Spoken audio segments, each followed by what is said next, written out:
असहयोग आंदोलन 1920 से 1922 तक चला एक अहिंसात्मक जन आंदोलन था, जिसका नेतृत्व महात्मा गांधी ने किया था। यह आंदोलन 1919 के जलियांवाला बाग हत्याकांड और रॉलेट एक्ट के विरोध में उभरा था, जिसने पूरे देश में ब्रिटिश शासन के प्रति गहरा आक्रोश पैदा कर दिया था। गांधी जी ने इसे कांग्रेस के 1920 के दिल्ली अधिवेशन में औपचारिक रूप से शुरू किया, जहां उन्होंने देशवासियों से अपील की कि वे ब्रिटिश सामान का बहिष्कार करें, सरकारी स्कूलों और न्यायालयों का त्याग करें तथा सरकारी नौकरियों से इस्तीफा दें। इस आंदोलन का उद्देश्य ब्रिटिश शासन के खिलाफ अहिंसात्मक प्रतिरोध का माहौल बनाना था, जिसमें सत्याग्रह और अहिंसा के सिद्धांतों का पालन किया जाता।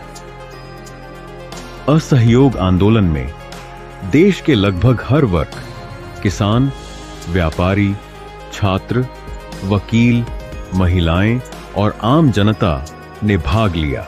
स्वदेशी वस्तुओं को अपनाया गया, विदेशी वस्तुओं का बहिष्कार हुआ और सरकारी संस्थानों का बहिष्कार कर सत्ता के खिलाफ जनाक्रोश व्यक्त किया गया।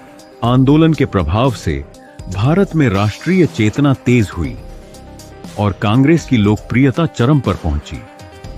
यह पहली बार था जब आम जनता बड़े पैमाने पर स्वतंत्रता संग्राम में सक्रिय हो उठी थी। इस आंदोलन के दौरान कई बड़े नेता सक्रिय हुए। महात्मा गांधी के साथ साथ मोतीलाल नेहरू, चित्तरंजन दास, सुभाष चंद्र बोस और मौलाना मोहम्मद अली जैसे नेताओं ने आंदोलन को सफल बनाने में महत्वपूर्ण भूमिका निभाई। मौलाना मोहम्मद अली और उनके भाई मौलाना शौकत अली ने खिलाफत आंदोलन के माध्यम से मुस्लिम समुदाय को भी इस राष्ट्रीय आंदोलन में शामिल किया, जबकि जवाहरलाल नेहरू ने भी इस आंदोलन में भाग लिया और युवाओं को प्रेरित किया। आंदोलन के दौरान महिलाओं ने भी महत्वपूर्ण भूमिका निभाई, जिसमें कुछ ने घरों में ही नहीं बल्कि सड़कों पर भी आंदोलन की अलख जगाई। अनुसुई देवी पहली महिला अध्यक्ष थीं, जिन्होंने कांग्रेस के अंदर महिलाओं की भागीदारी को मजबूत किया। अंग्रेज सरकार ने असहयोग आंदोलन को गंभीर खतरे के रूप में देखा। वे इस आंदोलन को देश की स्थिरता के लिए खतरा मानते थे और इसे दबाने के लिए कठोर कदम उठाए। कई नेताओं को जेल में डाल दिया गया। आंदोलन के समर्थन में निकाले गए प्रदर्शनकारियों पर दमन किया गया। ब्रिटिश अधिकारी इस आंदोलन को अराजकता फैलाने वाला और देशद्रोह मानते थे।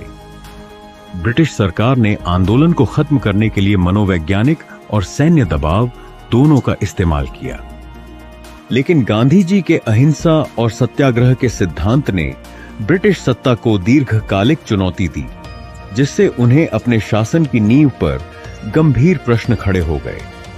भारत के नेताओं ने इस आंदोलन को स्वतंत्रता संग्राम की दिशा में एक महत्वपूर्ण मोड़ माना। गांधी जी के नेतृत्व में यह पहला ऐसा आंदोलन था जिसने व्यापक जनसमर्थन और अहिंसात्मक प्रतिरोध का संयोजन किया। नेताजी सुभाष चंद्र बोस ने इसे राष्ट्रीय चेतना जगाने वाला आंदोलन बताया, जिसने भारतीय युवाओं को स्वतंत्रता की लड़ाई में शामिल किया। चित्तरंजन दास ने इसे भारतीयों की एकजुटता और राजनीतिक जागरूकता के साक्ष्य के रूप में देखा। कई अन्य नेताओं ने इस आंदोलन को भारतीय राजनीति में लोकतंत्र की नींव रखने वाला बताया। हालांकि 1922 में चौरी चौरा कांड ने आंदोलन को गंभीर झटका दिया।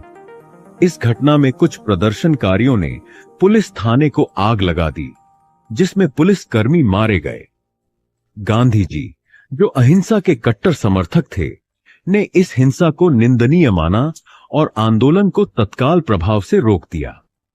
इस फैसले से ब्रिटिश सरकार को पुनः दबाव कम करने का मौका मिला और कई नेताओं को जेल में डाल दिया गया। असहयोग आंदोलन के व्यापक प्रभाव ने देश भर में राजनीतिक और सामाजिक जागरूकता को बढ़ाया। इसने ब्रिटिश शासन के खिलाफ जनता को संगठित किया और अहिंसात्मक प्रतिरोध की ताकत को साबित किया। आंदोलन ने आगे के स्वतंत्रता संग्राम के लिए आधार तैयार किया, जिससे सविनय, अवज्ञा आंदोलन और भारत छोड़ो आंदोलन की नींव पड़ी।